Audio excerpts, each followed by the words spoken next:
Paper clay, or monster clay as it is occasionally known in certain circles, is probably one of the greatest sculpting materials ever for Halloween prop construction. It fills up space beautifully, it hardens wonderfully, and it is just a top-notch forgiving material. I've worked with several materials before. Usually you start thinking, oh, clay, but then you start working with actual clay, and when it dries out, it cracks. Paper clay doesn't do that, it just dries up. It might crack a little bit under certain circumstances, but then you just swoosh another piece over the crack and it's gone. I personally took, or intentionally took, a slightly older batch. So when you first get this stuff out, if it's been sitting in your fridge or whatever storage place for a while, just work it a little bit, distribute the moisture evenly throughout.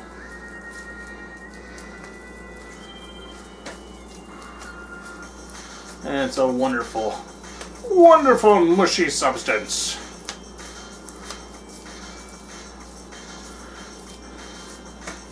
Alright.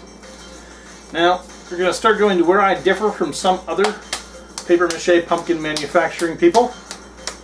I like to give my entire pumpkin a little thin layer of paper clay on the outside. It just adds so much extra rigidity, and I love what it does. And all you need to do for that is just take a little wad and start squishing it on. And give your pumpkin around the outside, and not on the top and not on the bottom, just a thin layer of paper clay. You don't want to bulk it up in any one area too much.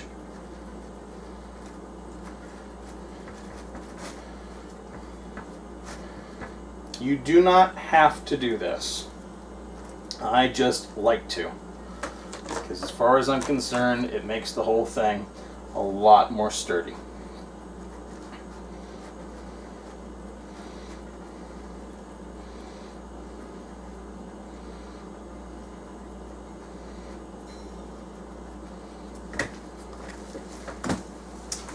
So just a thin coating. Yes, this will use up more paper clay, but the stuff's dirt cheap, so who the hell cares?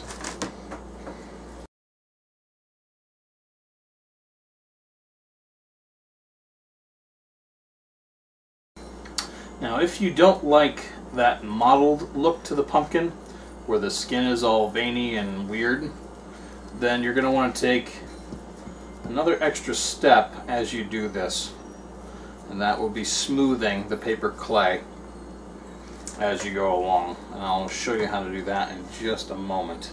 This is for those of you who do not want the mottled look, who just want a straight up pumpkin-y look.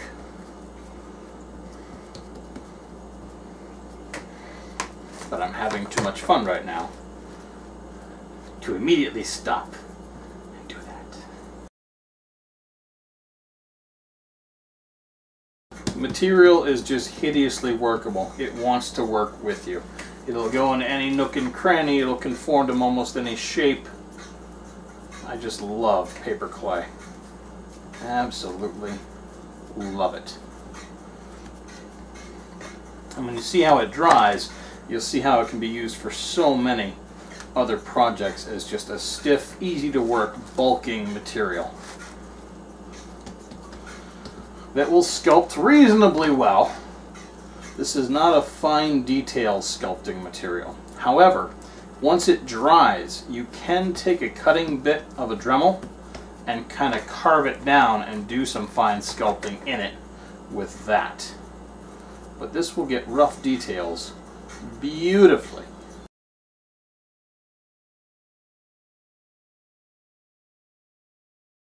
Have a bump or a ridge, don't like it, smooth it out. Who the hell cares? Enjoy it, play with it. Since it will conform to almost any area it's left in, here's one hazard of paper clay. If you use that mulched cellulose fiber, what you're going to find is that in it are contained small pieces of plastic, which it is best to remove. Some of them will get in there, they're not really a problem, but when they're right near the surface, and they're fouling the work a little bit, just pull them right out. The alternative, of course, is blending up your own cellulose mix. And for those of you who enjoy sitting in front of a blender with a whole sheaf of newspaper or toilet paper, God bless you. I don't have that kind of patience. If I can get a huge bale of it for a couple of bucks, that's what I'm going to go for.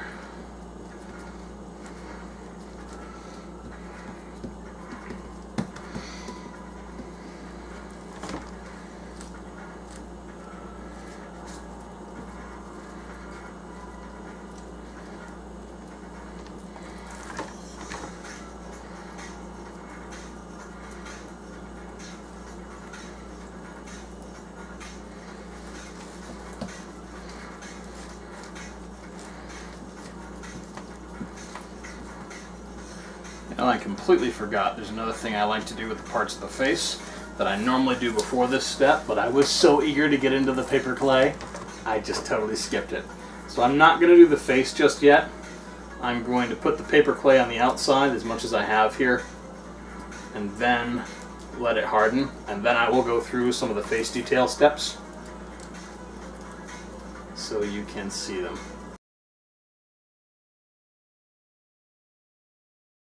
As the fridge turns off and on, it will cause the water and moisture inherent in the paper clay to condense and evaporate, which will leave a water layer on the outside. That's why I worked it up first thing, because it was a little bit unmixed. And that will be a perfect breeding ground for mold, given a long enough time frame. So when you mix up a batch of paper clay, use it within a couple of weeks. You should be a-okay till then. And when you are done with a project and you have some paper clay left, either use it to do something with, but do not let it sit in your fridge. Otherwise you will come back to a container full of mold, as I have never done before, because I have never ever screwed up that way. Is my nose growing longer as I'm talking? Yeah. Another thing to note with paper clay, if you have an area of your armature that is thin or frail or brittle in any way, shape, or form, the moisture from the paper clay will soak into the paper underneath and make it even more, let's see, it'll decrease the integrity, so to speak. This means that if your armature is too thin and you put paper clay on it, let's say for some reason I only put like 3 layers on this face, and then I put paper clay on top. The moisture is going to soak in. If you didn't have the stuffing inside, it would cause the whole thing to sink down in itself. That can make a cool look if you're experimenting, but be aware that the moisture will sink in and it will make the paper underneath a little bit flimsier until it dries. I'm going to continue to play with the paper clay. It's too much fun, and I only have a little bit left.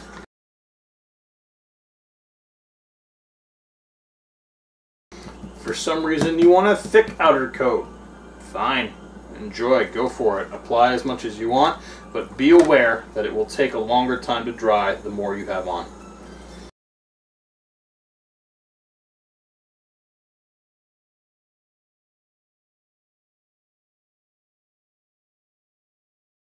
The reason I'm avoiding the top is because when I do my stem, if I want to make the stem wild, crazy, kooky, then I want room to be able to do that.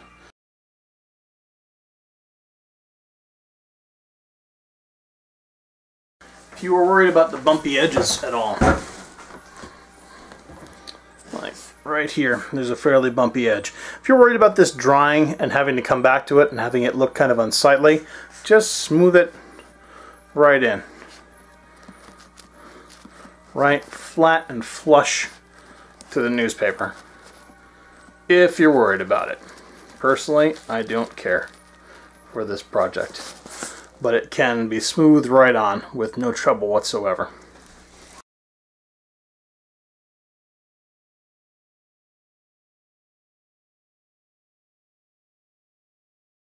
There we go. I've been waiting to do that since we started. Okay.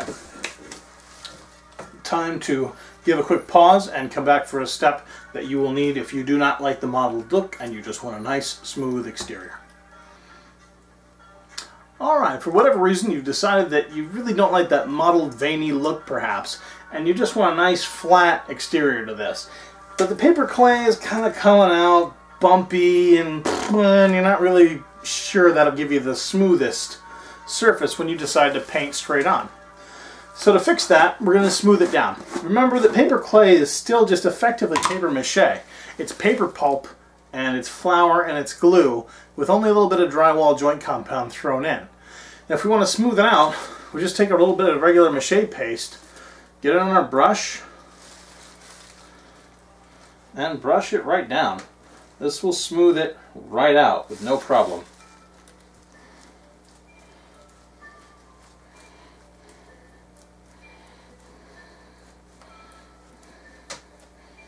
I've heard some people even say they like that sometimes if you use a somewhat stiff paintbrush, you'll get little brush marks / scratches down the side, and that'll give it a more pumpkin-y look. Great, have fun with it.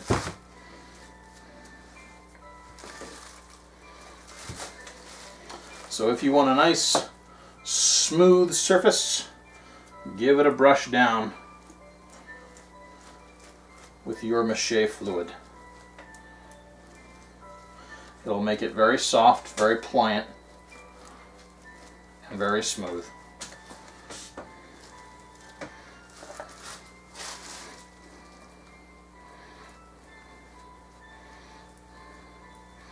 If you want the mottled look, then don't even worry about this step. You'll be covering it with something else.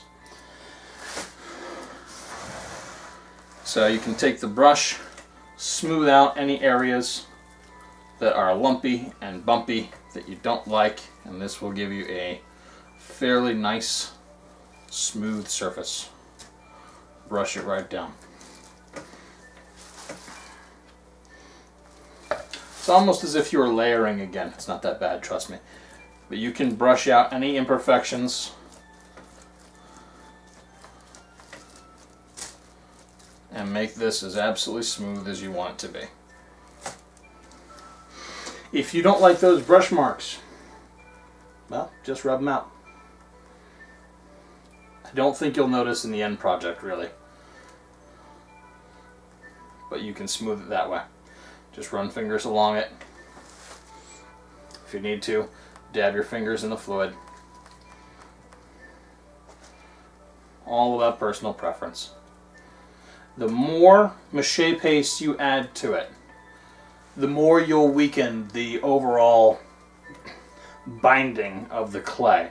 So you might get little bits kind of glooping, not so much glooping off, but let's see if I can give an example here. Let's see here. That mark right there. It will get more flimsy as you go along. It will take off small pieces. But oh no, I screwed up. How terrible.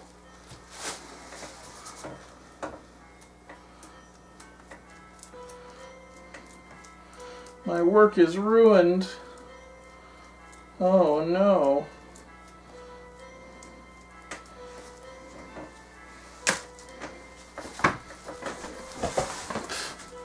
Yeah, right. Hey, that's still a little bit off. What the hell? It's trying to jip me. Really, really hard to screw up.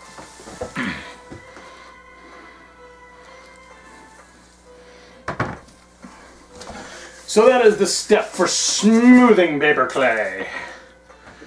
Only needs to be done. If you don't clean your work surface area, you will get small little flour bits that love to stick to everything when you reinstate and do any kind of stuff with your mache paste. Just going to smooth a few more areas for contrast's sake so I can possibly show off what it's like if you use the mache paste smoothing versus when you don't.